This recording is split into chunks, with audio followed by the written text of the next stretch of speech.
Hello class, in this lecture video, I will discuss learning input 4 of unit 3, and that is evolutionary forces in population genetics.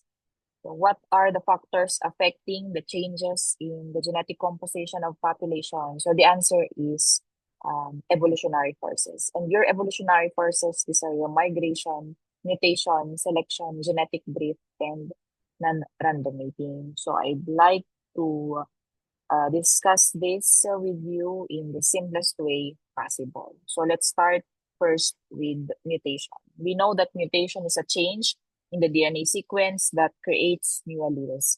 So from the term creating new alleles, mutation provides the raw material for genetic variation. So that's how important mutation is in a population. Now, we have here terms, mutation rate represented by mu, or you can write this as just the letter lowercase u. Mutation rate is the probability that the dominant allele mutates or changes to become recessive allele. And we have frequency of mutation. How frequent does mutation happen? And this is computed using the formula mutation rate plus the original frequency of the dominant allele. So with these values, we can compute for the allele frequencies after one generation of mutation. So to determine the frequency of the dominant allele after one generation represented by P1, this is equal to the original frequency of the dominant allele minus the frequency of mutation. Why do we use the sign minus or negative? Because UP sub 0 or mu multiplied by the original frequency of the dominant allele, this represents losing the dominant allele. That is the reason why we use minus or negative here. So since we are mutating or the dominant allele mutates to recessive A, we add yung frequency of mutation na tinanggal natin doon sa dominant allele. And then after n generations, suppose 5 generations, 6 generations, etc., this is now the formula to get the frequency of the dominant allele after many generations of mutation. So P sub n equals the original frequency of the dominant allele multiplied by 1 minus the mutation rate raised to n, or the number of generations. For you to better appreciate, let's have a sample problem. Suppose allele A, dominant A, has a frequency, original frequency of 0.9, and the recessive allele, the original frequency is 0.1. And then mutation rate happens at 0.001. Now, the question is compute the new frequency of the dominant allele after one generation, and let's disregard this for the meantime. Ang una muna natin na i-determine is, or ang focus muna natin is, we compute ano yung frequency of the dominant allele after this mutation happens. Okay, so solution, we just substitute the values to the formula that we presented in the previous slide. So P sub 0 minus the frequency of mutation. So 0.9, that's the original frequency of the dominant allele, minus 0.01 times 0.9, that's equivalent to 0.8991. Notice that it decreased, correct? The original frequency of the dominant allele is 0.9. The frequency of the dominant allele after one generation of mutation decreased to 0.8991. Even if there is a slight decrease, there's already a change in, we can already consider that there is a change in the gene frequencies, particularly in the dominant and the recessive alleles. Next. So that is for mutation. Now we proceed to migration. When we say migration, this is just the movement of animals from one herd to another, from one farm to another. So this could be local migration or outside, or yung importation natin. So migration introduces or removes alleles from the population. It introduces because you purchase animals or you get animals, so you're moving animals from a population that's better than yours. So it alters allele frequencies, it changes allele frequencies because you are introducing better alleles in your population. So that depends on the migrant's allele composition. When we say migrant's allele composition, this represents or this means yung population na pinagbilhan mo, yung farm na pinagbilhan mo. Okay?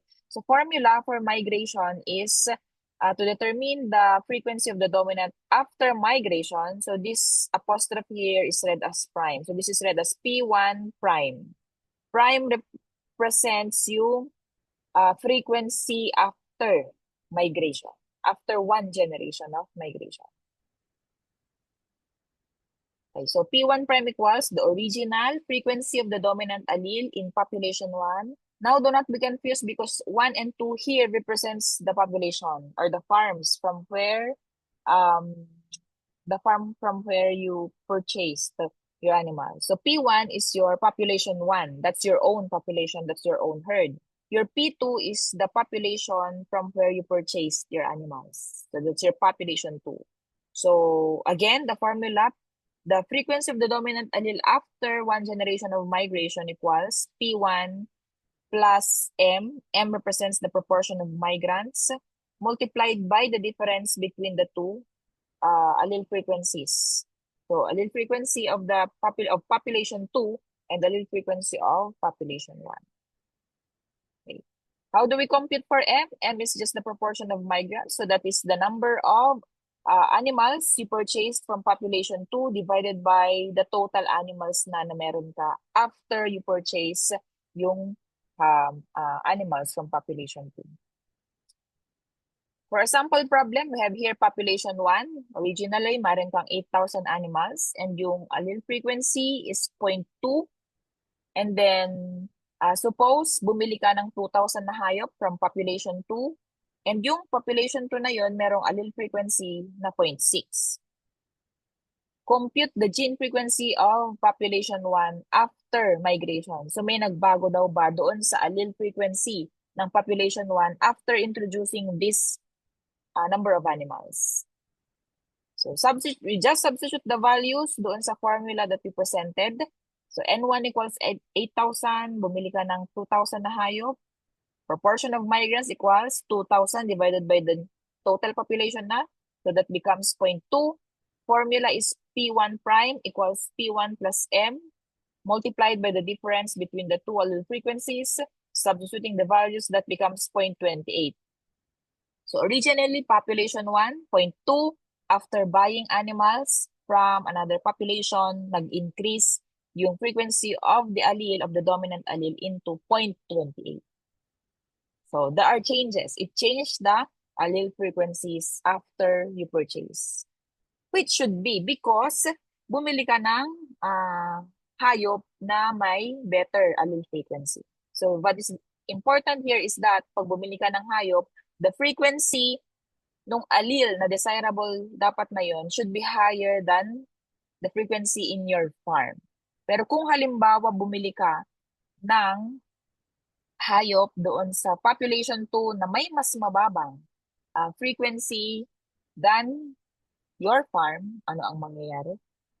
Magiging mas mababa yung frequency of the dominant allele after migration, after mong bumili. So, please take note of that. You have to buy animals from farms, from herds, na they perform better than your population. Next, selection. Selection, I always reiterate that selection is the main tool for genetic improvement because you as the farmer, you as the breeder, imposes which pair or which animals will be allowed to survive and reproduce for the next generation. So it occurs when certain genotypes have higher fitness. When we say fitness, that's the probability that an animal survives and reproduces in a given environment.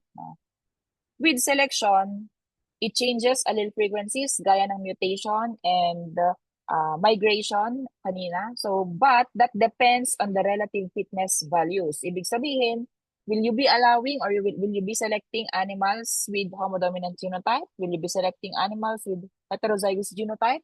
Or will you be selecting animals with homozygous recessive genotype. So that depends. Yung change in allele frequencies depends on which genotype is allowed to reproduce, survive and reproduce. So it causes differential fitness. Gaya ng sinabi ko earlier, fitness is the probability that a genotype or an individual sur survives and reproduces. So, ibig sabihin, not all homozygous dominants, not all heterozygous dominants, not all types of genotypes are allowed to reproduce.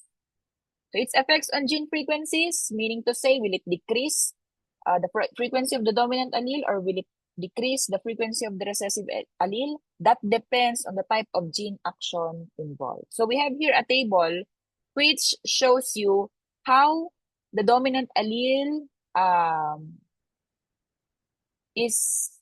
how the dominant allele is fixed or lost.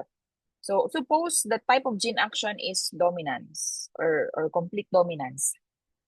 Here, please note that this last genotype here should be homozygous recessively.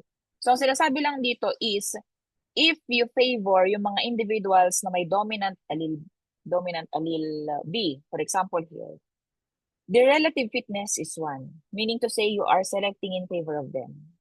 What happens to the dominant B allele is it is fixed over time.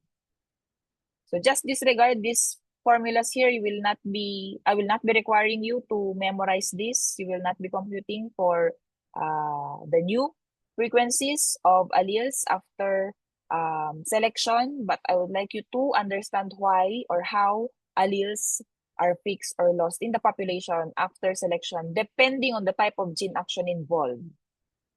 So for dominance, complete dominance, if you are selecting individuals with the dominant B allele, ang mangyayari over time, the dominant B allele gets fixed, obviously, because pinipili mo yung mga hayop na may dominant B alleles. And then slowly decreasing yung mga hayop na recessive, yung phenotype.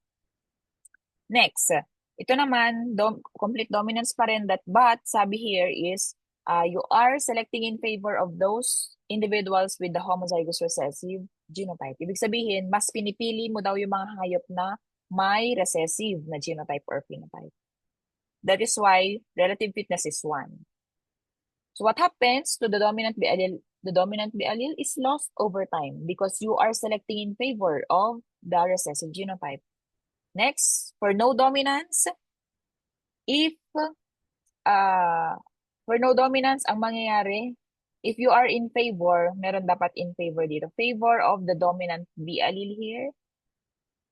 Ang mangyayari is, the dominant B allele over time gets fixed because you are in favor of the dominant B. So, walang nakasulat na favoring dominant B here, but use this relative fitness column as your guide. So, 1 here is favoring the dominant B or the homo-dominant B. For incomplete dominance, again, favoring this genotype. What happens to the dominant B allele over time? It gets fixed. And then, similarly, you are choosing in favor of those heterozygotes. Of course, the dominant B allele gets fixed. So that's how the dominant B or any allele gets fixed or lost over time with these types of gene action. And then we have here genetic drift. Genetic drift is just the random change in allele frequencies due to chance events. When we say random change, that means it's directionless. We don't know if the allele frequencies decrease or increase. Or specifically, we do not know if dominant allele increases or decreases over time because nga of chance. It's random. And its effect is strongest in small populations. So for you to better appreciate, let's have here an example. Suppose, gamitin natin yung relevant example na LEA failure rate. No? LEA stands for Licensure Examination for Agriculturists. Suppose you have 10 na exam takers versus na 100 exam takers. Kung isa ang hindi nakapasa doon sa 10 exam takers, ano mangyari? 10% na agad yun. 10% na failure rate. Versus, kung isa lang ang hindi nakapasa sa 100 na takers, that's only 1%.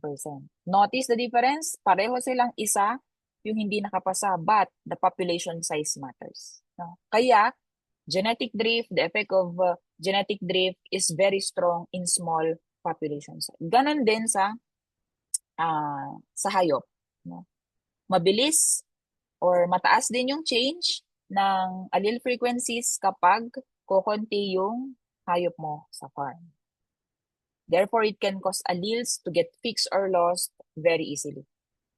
So how do we compute for the variance or the change in allele frequencies due to genetic drift? This is the formula. Sigma squared. Sigma squared represents variance. So sigma squared P equals P and Q, multiplication, product of P and Q divided by twice the population size. So sample problem, let's apply the formula or example. This is for farm animals na. So suppose you have a small herd. Meron kang 10 goats. 10 goats with frequencies P equals 0.5, Q equals 0.5. You substitute the values, you get change in the dominant allele frequency 0.0125. Variance in P. Now for your large herd, 100, you have 100 goats in your herd. Same lang yung allele frequencies, but notice that the variance in allele frequency is only 0.00125. Meaning to say, this is just the change in your allele frequencies, 0.00125. And this is relatively smaller than the variance we computed for the small herd. So interpretation, drift is indeed stronger in small population size. Ibig sabihin, mas mabilis mag-change ang allele frequencies kapag small yung herd mo. And then lastly, this is the last evolutionary force, non-random mating. Non-random mating is just the opposite of random mating, obviously. So in random mating, yung mga females natin have the same chance of mating the opposite sex. So for non-random mating, this occurs when individuals choose mates based on genotype or phenotype. So based on genotype or phenotype, we have types here, assortative or disassortative mating. When we say assortative mating, you mate or you pair animals with similar phenotype or genotype. Disassortative, we are mating opposites. So example for assortative mating, you cross polled bull with a polled cow. Disassortative mating, you cross polled bull with a horned cow. Yan siya. So with this type of mating systems, so with non-random mating, it does not change allele frequencies. Same lang, constant lang yung allele frequencies. But because you are mating like with like or dislike with dislike, you are changing genotype frequencies. You're just reshuffling yung mga genotypes. And this leads to increased homozygosity. Siyempre, if you are mating like animals with like, meaning to say you mate animals with similar phenotypes, you are increasing uniformity or homozygosity. Siyempre, you are mating polled bull with a polled cow, you're increasing more polled animals in the herd. So increasing homozygosity. But if you are mating opposites, or for example, you are mating polled bull with a polled cow, you are increasing heterozygosity.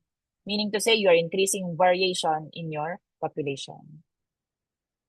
So for example, with random mating, lahat ng genotypes na to, halimbawa homodominant A, ay can be paired or can be mated to homodominant A, heterozygous genotype, and homozygous recessive. Ganon din, hetero, pwede siyang mai-pair with all types of genotypes, and then the homorecessive can be paired with all types of genotypes. Therefore, yung genotype frequencies sa offspring ay 0.25 homodominant A, 0.5 hetero A, and 0.25 homozygous recessive A. Paano nakuha ito? We just multiply 0.5 or P plus Q squared. Remember your Hardy-Weinberg equilibrium, P plus Q raised to 2. Or, if you map all yung possible na offspring genotypes, makukuha mo siya using this. But this is a long method, correct? So how do we get this? How do we explain this? For example, homodominant A mated with homodominant A. You get lahat ng offspring homodominant A. You do not get hetero, you do not get homorecessive. So yun yung ibig sabihin nito. Why 4? Because in your Punnett square, uh, two you have two columns for this parent and you two columns of gametes for this parent. So you get 4. Or if you simplify that, that's 100%. So you get 4. And then here, homodominant A crossed with hetero, you get 2 homodominant A and 2 hetero, and so on and so forth. And then we add 4 plus 2 plus 2 plus 1, that's equivalent to 9. Hetero, we add 2 plus 4 plus 2 plus 2 plus 2 plus 4 plus 2, that's equivalent to 18. And then for homorecessive A, that's 9. So 9 divided by the total of this, so 9 plus 18 plus 9, that is 36. So 9 divided by 36, you get 25% or 0.25 homodominant A. For the hetero, 18 divided by 36, that's 50% or 0.5 hetero A. And then 9 over 36, also 0.25 or 25% homorecessive A. So that's for the random mating. Each genotype has the same chance. So yung genotype na ito ay has the same chance of or equal chance of mating the other genotypes. With non-random mating, for example, positive associative mating, like with like, so homodominant A, ang mga possible lang na mating pairs would be homodominant A crossed with homodominant A or homodominant A crossed with hetero A. Okay, so similar phenotypes. And dito, homozygous recessive can only be mated to homozygous recessive because ito lang yung pareho ng genotype. Notice that what happens to the genotype frequencies of the offspring? Magiging 7 na over or magiging 44% na. 44% na yung genotype frequencies or yung homozygous dominant frequency of the offspring versus yung 25% natin with random mating. And then for the heterozygote, naging 25% na dating 50%. And then for the homozygous recessive, naging 31% na dating 25%. Balikan natin ang previous slide. Sabi, it leads to increased homozygosity if yung type of non-random mating is assortative. Increased homozygosity. Yes, because ito yung mga homozygous natin. The homodominant and the homozygous. Kaya ang homozygous homozygous dominant, homozygous recessive. Nag-increase from 25 naging 44 and then from 25 naging 31.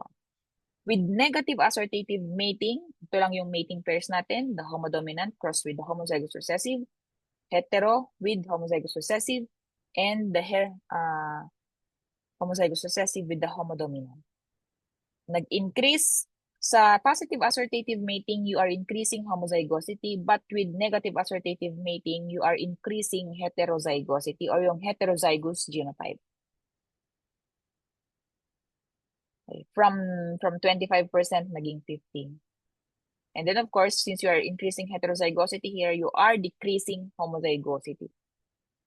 Nag-decrease from 44 to 33%. So that's how non-random mating plays a role in changing the genotype frequencies. Remember, only the genotype frequencies are changed, but pareho pa rin yung gene frequencies. P is equal to 0.5 and Q is equal to 0.5. So sa random mating and then non-random mating. Of all the evolutionary forces, non-random mating does not change allele frequencies. Yung iba, migration, mutation, genetic drift, and selection, they change allele frequencies. Non-random mating does not change allele frequencies directly, but changes genotype frequencies. So that's the end of our discussion for Unit 3. I hope you learned something and thank you very much for listening.